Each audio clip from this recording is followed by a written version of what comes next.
bem, doutor Eduardo Rolo conosco aqui nos estúdios da Rádio Alviveja. É um prazer poder conversar com o senhor mais uma vez. Doutor, boa sexta, seja bem-vindo, ótima tarde. Valeu, Léo, muito obrigado de novo, mais uma vez aqui com você e com a sua audiência. Doutor, muita gente fala o seguinte, eu durmo mal, né? Mas o que eu devo fazer?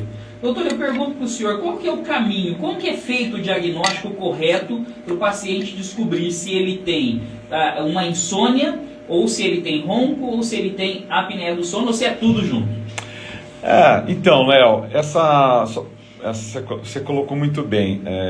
Isso daí surgiu, esse questionamento surgiu ontem, conversando com alguns amigos, e eu estava sentado na mesa e o Cacá Sintra, que é da área de imóveis aqui em Bauru, um grande amigo, ele me fez esse questionamento, né? Qual que é o caminho? Eu sei que eu durmo mal, vamos dizer assim, a pessoa dorme mal, aí ela tem insônia, ou ela acaba adormecendo, mas no outro dia ela se sente numa situação de que percebe que não dormiu realmente bem. Qual que é o caminho? Veja, Léo, nós temos mais de 80 distúrbios do sono reconhecidos cientificamente falando. Evidentemente que para o público em geral, para os leigos na área científica, ainda mais na área do sono, a gente pode dividir essa história em dois grandes grupos. Então nós temos um grupo importante, que são os grupos dos distúrbios, que é o grupo dos distúrbios do sono que causa insônia. Então a gente pode classificar o que é insônia, e dentro dessa classificação desse grande grupo nós temos vários distúrbios do sono que levam a pessoa ter insônia.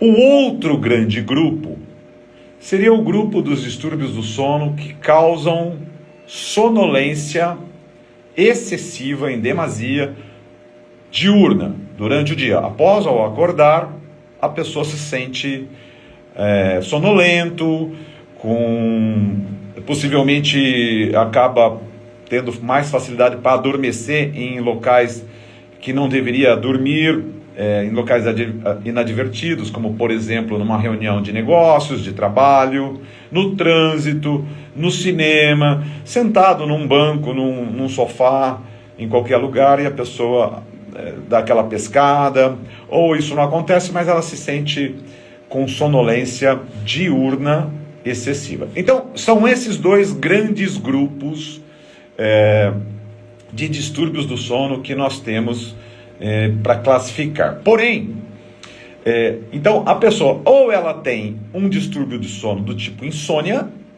e aí tem vários tipos que causam insônia, ou ela tem um distúrbio do sono do tipo que causa sonolência excessiva diurna. Entretanto, existem pessoas que podem ter mais de um distúrbio do sono combinando esses dois grupos. Por exemplo, a pessoa pode ser insone, ter insônia, a gente pode classificar então os tipos de insônia, e ela ter então dificuldade para dormir. Mas mesmo que ela consiga dormir em algum momento, ela pode ter, por exemplo, um distúrbio do sono que causa sonolência diurna excessiva, que é, por exemplo, ronco, apneia do sono, bruxismo do sono, entre outros. Então, a melhor maneira da gente qualificar isso é resolver o diagnóstico de forma objetiva, de forma precisa. E a gente só consegue fazer, apesar da consulta clínica, o exame clínico investigativo, as perguntas que o profissional faz, a anamnese dentro do consultório, ser um bom indicativo, quem define realmente o que está acontecendo para se fechar o diagnóstico é o exame do sono, chamado polissonografia. Então o caminho é procurar um profissional da área da saúde que entenda minimamente que aquela pessoa precisa ser encaminhada para um centro, um laboratório, onde acontece a polissonografia, ou chamado exame do sono. Só um parênteses, dentro do grupo de insônia, o fato dela não ter dormido durante a noite por um motivo de insônia, um dos tipos de insônia, ou um dos tipos de distúrbios do sono que causam insônia, logicamente, no outro dia, ela terá mais sonolência, porque ela não dormiu muito pouco, isso é uma insônia. Mas, de uma maneira geral, a classificação se divide nesses dois grandes grupos, e a partir daí, você precisa ter o diagnóstico preciso para poder dar o plano de tratamento, dar a conduta adequada para essa pessoa. Agora, doutor, o senhor atua diretamente com aquele aparelho intraoral, né? Que sempre o senhor fala aqui com a gente. Sim. Para quem nos ouve agora e sofre com ronco e apneia do sono, em quais casos esse aparelho ele é indicado e como ele é direcionado, né? O famoso CPAP, né? Salvo engano. Sim, CPAP é uma sigla em inglês, né? Que é uma máquina que injeta ar contínuo, então vem a sigla do inglês CPAP, Central Pressure, etc. O CPAP é um excelente tratamento, ela é uma máquina eletroeletrônica, você precisa de energia elétrica para fazer ela funcionar, para que o compressorzinho que ela tem lá, ela possa formar uma pressão positiva para que esse ar entre nas vias aéreas que estão se fechando, estão se colabando, estão causando resistência à passagem do ar na região da orofaringe, por onde passa o ar para chegar na via aérea inferior, que é pulmão. Então, o CPAP ele tem indicação para as apneias leves, moderadas e severas. Então, em tese, cientificamente falando, ele trata todos os tipos de apneias existentes. O aparelho intraoral, e isso eu vou usar a classificação da Academia Americana do Sono, que é o que norteou tudo. Os aparelhos intraorais, eles existem nessa forma para tratamento de ronco e apneia do sono, os aparelhos existem desde 1984. Então, assim, a literatura é extremamente rica em demonstrar a eficácia desses aparelhos, se equiparando ao mesmo tempo na qualidade de tratamento com o CPAP. Porém, a indicação precisa do aparelho intraoral seria para ronco primário, ou seja, a pessoa só tem ronco.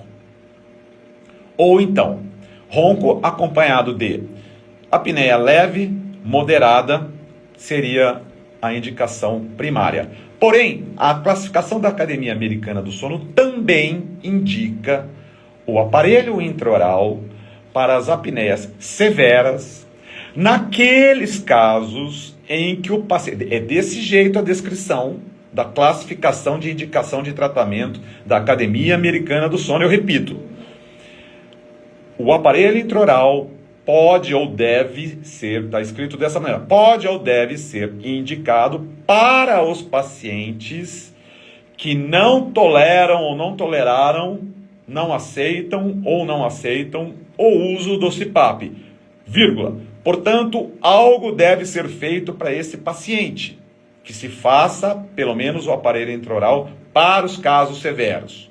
Agora, veja, então isso precisa de ter um clínico da área do sono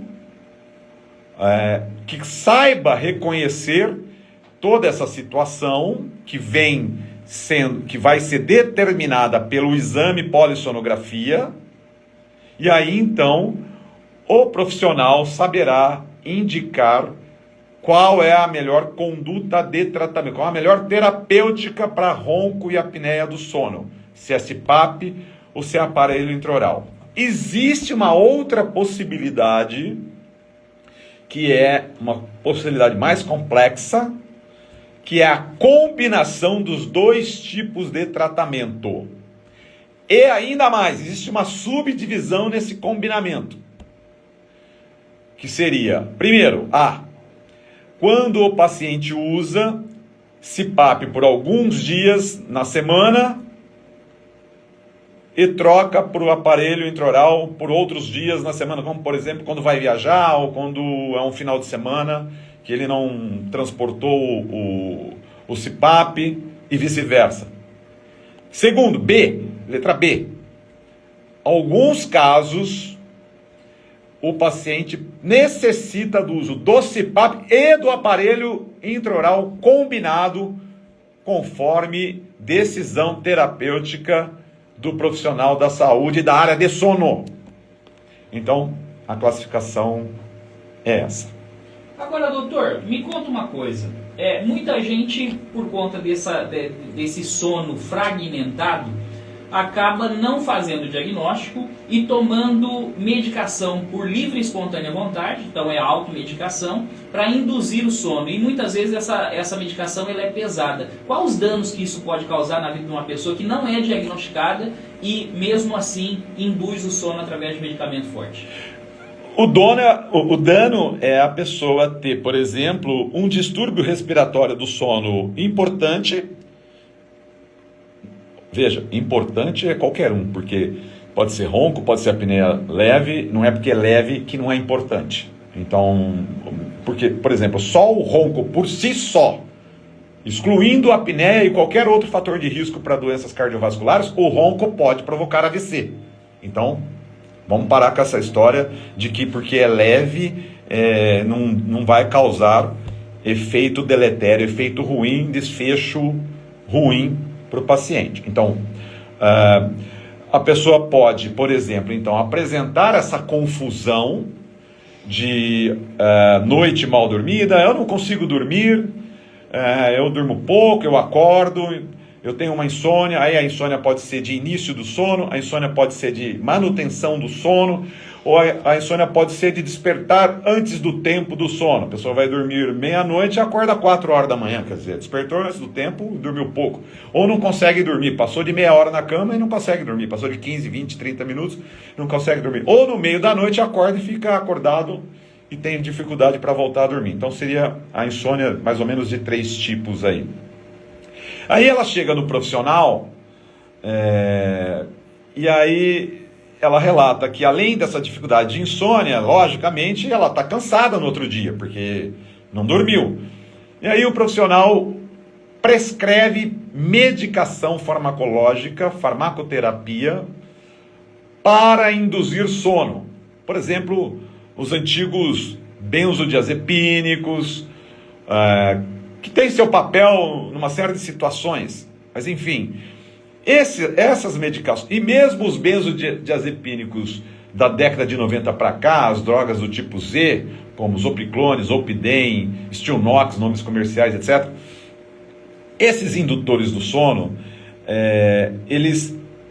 os primeiros seriam indutores do sono de forma secundária. Eles têm uma outra função, mas acabam induzindo o sono porque relaxa tanto o sistema nervoso central, o cérebro descansa tanto, que a pessoa relaxa e adormece. Só que se ela tem o outro distúrbio do sono, do tipo ronco e apneia do sono, ela vai roncar mesmo dormindo, entre aspas, profundamente. Ela não está dormindo profundamente, porque essas medicações, elas relaxam o paciente e a paciente adormece. Ao relaxar, relaxa muito mais ainda a via aérea superior, a orofaringe, o ronco se estabelece de forma mais significativa, a apneia agrava mais ainda, consequentemente, ela dormiu 7, 8 horas. Só que no outro dia, a sintomatologia dos problemas respiratórios do sono, do tipo ronco e apneia do sono, como sonolência excessiva, cansaço, noite mal dormida, vão estar muito mais aprofundados. Então, o perigo aumenta muito mais ao se indicar uma conduta terapêutica equivocada. Está se tratando uma insônia que pode existir, mas não está se tratando o distúrbio respiratório do sono que causa sonolência excessiva. O problema agrava e não resolve a situação do paciente. E para o ouvinte que se identificou com a nossa conversa hoje, doutor, que dorme mal, ronca, tem insônia, acorda cansado, qual que é o primeiro passo prático que ele deve tomar e qual profissional procurar? Olha, Léo, O passo prático é ir no seu profissional de saúde, no seu médico, no seu dentista, enfim, vamos falar que em geral as pessoas vão no médico, não precisa ser um especialista em sono, mas um médico clínico, um médico cardiologista, um pneumologista, um otorrino, até mesmo às vezes um psiquiatra, enfim, um médico do trabalho, um médico geriatra. Todo profissional de saúde, até mesmo outros profissionais, como um psicólogo, que não tem, não dá a conduta, mas pode solicitar o encaminhamento desse paciente para um profissional que vai solicitar, então, o exame do sono chamado polissonografia. E aí, se a pessoa não tem uma formação de interpretação desse exame, tem que procurar um especialista em distúrbios do sono. E, infelizmente, eu até sou bastante tranquilo com relação a isso, mas, infelizmente, o especialista que pode realmente entender o exame é um especialista titulado pela Associação Brasileira do Sono. Não tem outro jeito. Então, você tem que procurar um médico do sono ou um dentista do sono. O caminho é esse. Se você for no seu médico, lá no seu clínico, olha, eu tenho insônia, mas eu não sei se eu não tenho ronco e apneia do sono, eu queria ver. Então, tem que pedir um exame do sono. Em geral, todos os convênios que as pessoas têm, tem no rol lá, dos procedimentos, dos exames, o exame de polissonografia. Então, tem que ser encaminhado para a clínica de exame do sono. Muito bem. Doutor, as pessoas que quiserem encontrá-lo através das redes sociais, como podem fazer? Léo, eu uso o Instagram e esses vídeos estão no YouTube, para quem quiser repetir aí, ou mostrar para alguém. Então, é o mesmo, é o @dr.eduardorolo com 2 L's. Maravilha, doutor Eduardo Rolo conosco aqui na programação da Rádio Oliveira, de volta na semana que vem. Um abraço e bom final de semana, doutor. Valeu, Léo, um abraço a todos. Léo, posso mandar um abraço Claro. pro Cacá Sintra, que me deu essa ideia aí, que eu passei pra Gabi, ela destrinchou maravilhosamente. E também eu quero mandar um abraço pro Valtinho Derêncio, porque o Valtinho, ele tá com as 2 pernas ruins, né, perna de pau mesmo, agora ele joga bocha. Maravilha. Tá? Um abraço, Léo. Um abraço.